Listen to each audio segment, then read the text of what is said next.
Dans cette vidéo, nous abordons le troisième point du bilan d'énergie. Nous avons vu les entrées d'énergie, les pertes d'énergie. Nous allons étudier maintenant le rendement de l'énergie. En gros, son efficacité. Un petit rappel sur les entrées. Se brancher sur une bonne source, le maître intérieur.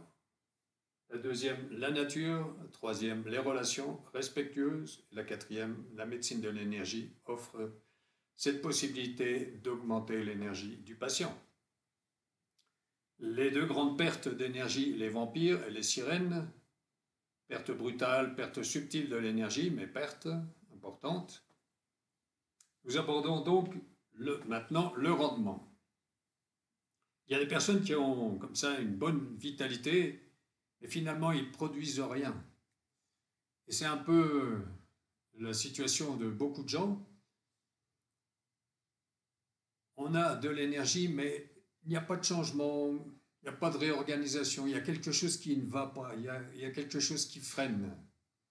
Notre énergie n'a pas forcément le rendement qu'on voudrait.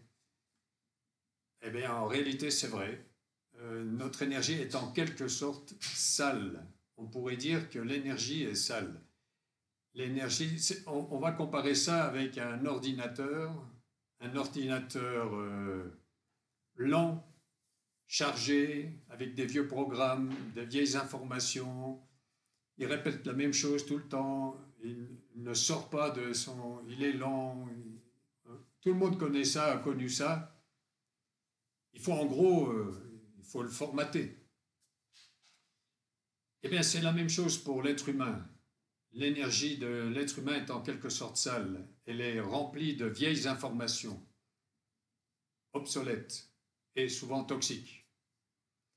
Et il faut faire donc un travail qui s'appelle dissoudre le karma.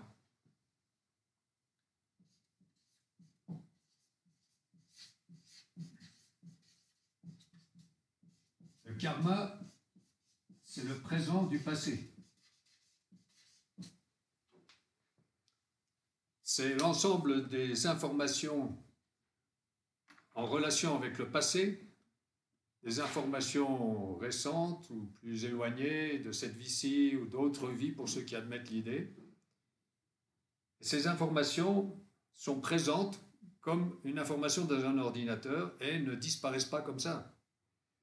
Il faut formater ces informations et c'est toute l'opération qui consiste à dissoudre le karma. Le karma, c'est l'ensemble donc des informations du passé. Beaucoup d'informations sont inutiles, sont obsolètes, sont vieilles. Ce sont par exemple des souvenirs, des vieux souvenirs, et puis des souvenirs qui torturent un peu des fois, des remords. Ce sont aussi des programmations, des vieilles programmations. Ça peut être les programmations après un film, après un cauchemar, et ça reste dans nos mémoires, ça reste dans l'ordinateur et ça le ralentit. Ça peut être des informations plus sévères comme des souvenirs de vies antérieures traumatiques ou violentes ou perverses. Il y a un très grand nombre d'informations et on ne peut pas concevoir qu'on va continuer éternellement à vivre avec ces vieilles informations. Il existe en yoga des techniques pour venir à bout des vieilles informations du passé. Pour, allez, on ose l'image, pour créer un passé nouveau, un passé différent, pour faire en sorte qu'on n'ait pas eu le passé qu'on a eu. Notre passé est enregistré, mais on peut l'effacer. Il existe des techniques en yoga et en particulier, il existe un mantra très important et très efficace, le mantra Om Aum Anana O. Om Aum Alala O. O-H. O-H. Ce mantra formate nos disques durs. Il se trouve que si dans un ordinateur, en général, on a un disque dur, dans l'être humain, ce n'est pas un disque dur qu'il y a, ce sont 7 disques durs. C'est ce que nous appelons les chakras. Il y a 7 chakras étagés. Le premier est au niveau du col de l'utérus ou de la prostate, chez la femme ou chez l'homme. Le deuxième un peu en dessous de l'ombilic, le troisième au niveau de l'estomac, le quatrième au niveau du cœur, le cinquième au niveau de la gorge, le sixième entre les 2 yeux et le septième au sommet du crâne. Ces 7 chakras, ces 7 disques durs sont chargés d'informations, sont chargés de beaucoup d'informations. Et disons-le tout de suite, le chakra le plus chargé et le plus mal de tous, c'est le chakra du cœur. C'est celui qui est le plus bloqué et le plus sévèrement bloqué. Et ce chakra remplit des fonctions très importantes. Et comme il est bloqué, eh bien, l'être humain est fortement, fortement limité. Il convient donc que le médecin de l'énergie, qui reçoit son patient, soit en mesure de l'aider à formater, à dissoudre, à libérer ses chakras, à dissoudre les informations qui sont contenues, en gros, à retirer la misère qu'on y retrouve et à remettre les informations qui conviennent à un beau futur. En gros, je dis formater l'âge de fer pour reprogrammer l'âge d'or.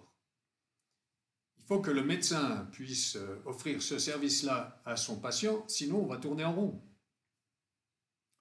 Mais il faut aussi, et c'est très bien, ça serait très bien, que le patient lui-même fasse la partie du travail qui lui correspond.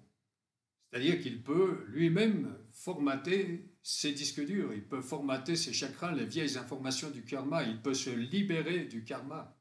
Le karma, ce n'est pas une fatalité, c'est un système de coercition très, très puissant, qui limite beaucoup l'être humain, mais on peut s'en libérer. C'est un travail. Or, le patient qui voudrait se libérer de son passé et cesser de répéter la même chose depuis toujours, peut répéter, par exemple, ce mantra. Ce mantra se présente comme une spirale jaune-or qui formate, en quelque sorte, toutes les informations obsolètes. Petit à petit, un mantra, ça se répète, ça se répète, ça se répète, et au fur et à mesure que ça se répète, ça prend de la force. Et une personne qui aurait déjà une somme de 300 000 répétitions du mantra dispose déjà d'une force très importante et ça lui permet de gérer des situations, de se libérer de quantité de situations. Sinon, on n'y a pas accès, on est impuissant. Je recommande toujours au moins 300 répétitions par jour. C'est une affaire de 5 minutes, même pas, ça dépend. Oui, 5 minutes, 5-6 minutes, allez. Qu'est-ce que c'est 5-6 minutes dans une journée? Mais on le sent, c'est très efficace. 300 par jour, 1000 jours, ça fait 300 000. 1000 jours, c'est 2 ans et demi à peu près. Si on effectue ce travail, on se retrouve au bout d'un certain temps avec une puissance de dissolution. C'est-à-dire on devient capable de gérer ses états intérieurs. On devient capable de gérer ses programmations. On devient capable de se déprogrammer et de se reprogrammer. Je parlais du mantra universel comme moyen de connexion avec son propre maître intérieur. Si je formate le vieux et que je reprogramme le nouveau, je m'allège et je me recharge. Voilà un travail qui prend de 10 minutes à 30 minutes. Normalement, il faudrait consacrer à la vie intérieure 30 minutes tous les jours pour faire le plein, pour se mettre à jour, pour se nettoyer, pour se formater et se reprogrammer. 30 minutes sur les 1440 minutes dans une journée, c'est peu, mais c'est très efficace. Donc, voilà des moyens très simples. La notion de karma est une notion très importante. Il ne faut pas sous-estimer cette notion-là. Au contraire, il faut y prêter attention. On entend beaucoup parler du karma. Il se dit aussi beaucoup de bêtises sur le karma. Le karma, ce n'est pas une loi de justice. Si c'en était une, ça serait la loi du talion, c'est-à-dire ce n'est pas une loi de justice. C'est plutôt un handicap très sévère qui nous maintient dans le passé. Il faut donc s'en libérer. Et pour s'en libérer, il y a un travail à faire. Un ordinateur ne va pas se déprogrammer tout seul. Il y a un travail à faire. Si une information est enregistrée, elle est là, elle reste. Et donc, il faut pour cela faire un travail. Nous avons les outils pour le faire. Voilà, donc tous les ouvriers sont invités à faire ce travail. De bonnes entrées, des pertes contrôlées, pas de pertes, et un bon rendement de l'énergie, c'est l'idéal pour optimiser notre énergie, pour avoir une énergie efficace et contrôler notre vie, contrôler notre futur et aider autour de nous à faire la même chose. Voilà donc le bilan de l'énergie. Maintenant, nous allons voir dans d'autres vidéos le thème de la quantité d'énergie, très important, et le thème de la qualité de l'énergie, deux thèmes extrêmement importants. À tout de suite.